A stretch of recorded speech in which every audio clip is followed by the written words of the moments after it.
un accord de gouvernance, d'administration et de gestion entre ces trois membres. Pour moi, il y a une nécessité d'apporter des modifications à cette partie concernant la Constitution du 29 mars 1987. Par exemple, il y a une intervention en permanence de l'exécutif, du pouvoir exécutif dans le judiciaire pour la nomination des doyens au niveau des tribunaux de première instance. On a souvent tendance à avoir une relation avec le pouvoir exécutif, le Premier ministre ou le président de la République pour être le chef des juridictions, par exemple les parquets. Maintenant, cette nécessité de renforcer l'indépendance du pouvoir judiciaire est palpable aujourd'hui. Donc il y a une nécessité d'apporter ces modifications, des modifications à cette partie au niveau de la Constitution. Mais je dois vous dire, Haïti a connu autant de crises que de constitutions. À chaque crise politique, il y a une constitution. En 1805, le 20 mai 1805, il y avait la promulgation des gouverneurs de Jean-Jacques Dessalines, la publication du décret de février 1804 en rapport avec l'administration de la peine de mort contre toutes les personnes qui ont participé dans l'assassinat ou dans le massacre de nos frères et sœurs haïtiens et haïtiennes. Dessalines a permis à la population, au peuple haïtien de connaître sa première constitution. Et c'était la constitution du 20 mai 1805. Et après la mort de Dessalines, il y avait une scission dans le pays. Le Nord avait sa propre constitution, la constitution royale de Christophe. L'Ouest avait une constitution, la constitution de 1800, la constitution de Pétion.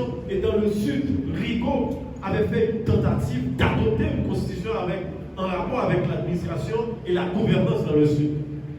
Et ensuite, il y avait les gouvernements éphémères, l'occupation américaine, autant de présidents, autant de constitutions, Paul-Eugène Magloire, Noah Alexis.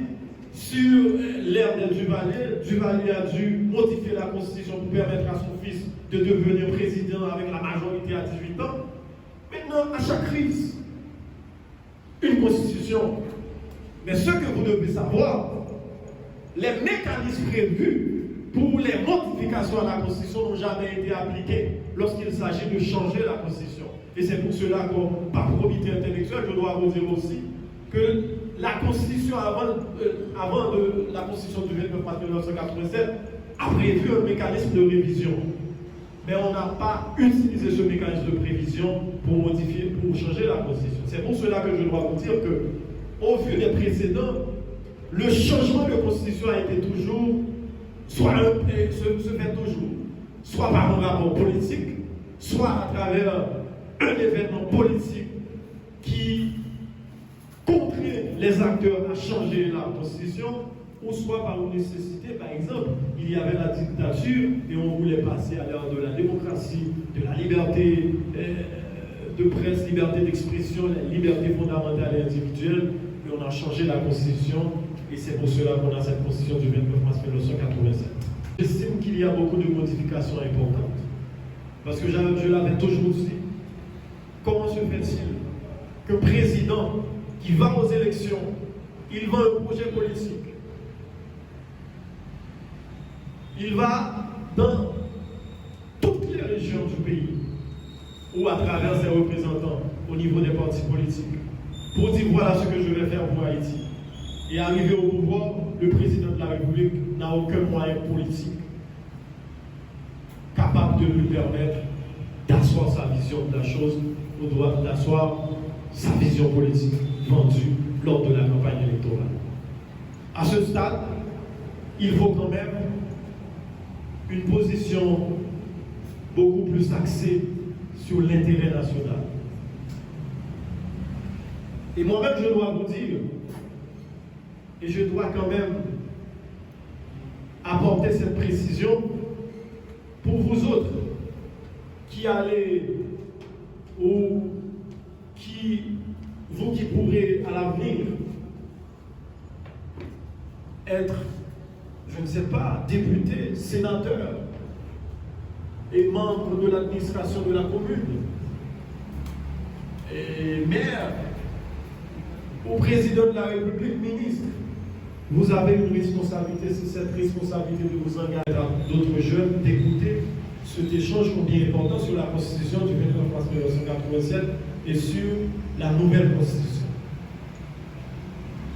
J'avais une petite discussion avec un jeune de la génération. Je lui ai dit que je refuse de participer dans les initiatives qui ne sont pas dans l'intérêt d'Haïti. Je refuse d'être un artisan de la terreur, un artisan soit par action ou par omission de la criminalité, des assassinats en série et de la déstabilisation d'Haïti. Je refuse également d'être un contradicteur né de tout ce qui est en rapport avec le progrès ou le changement d'Haïti.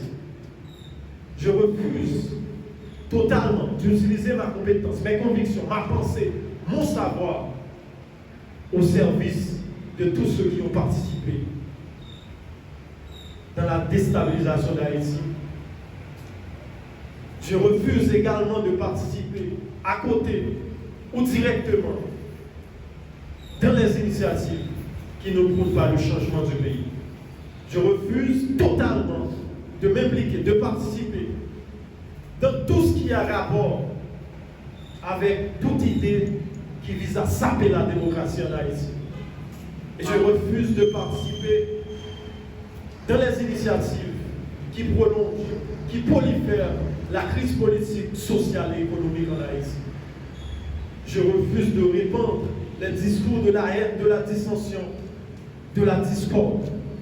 Je refuse de participer dans des initiatives qui ne visent pas l'union nationale, l'unité d'Haïti.